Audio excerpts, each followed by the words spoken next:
Wow. Okay. I didn't even expect to get this award. I mean, I'm in a category with such amazing other nurses like Christina Juarez, Angela Johnson, and Gloria Stockman. I mean, of all people, I didn't think I'd be the one to get the award. I can't thank the Daisy Foundation enough for even considering me as a nominee. I also can't thank the families who nominated me. It is such a great honor to know that I touched your life or made your life better or your stay at my hospital more pleasant. The Daisy Foundation strives to let nurses know how much they impact their patients' lives, and I think every nurse here who has been nominated has impacted some patient's life in some way and should deserve this award. But since I have to accept it, I guess I'll say thank you. I also can't thank my mother enough, because without her, I would have never stepped foot into nursing school in the first place. My mother strived to do what's best for us kids at a young age.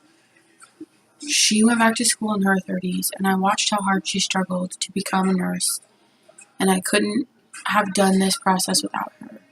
I also can't thank my Annie enough, rest in peace, who passed away of MS.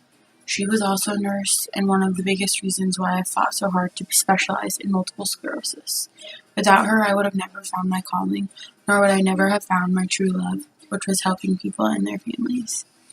Lastly, I can't thank Kenny, my boyfriend, enough, because without him, I would have never been able to finish school. He pushed me through every exam, every test, every school day, work day. He pushed me through everything. I became a nurse to show my kids that you could do better than what people say you can do. And just because someone says you can't, doesn't mean you can't.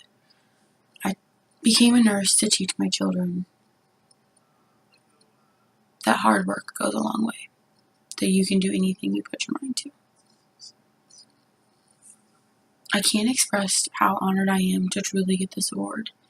No one will ever know how honored I am to get this award, but to receive this award just like my mother did.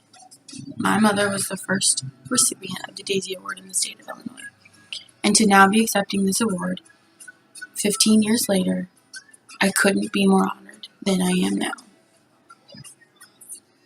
I have the work ethic that if you want something done right, you have to do it yourself. But that doesn't necessarily mean you have to take side cuts or to not care about the people or the families that you're taking care of. I treat every patient as if they were my own family. And for the families that nominated me, once again, I can't thank you enough for this truly great honor. Once again, I can't thank you enough for this award. Thank you.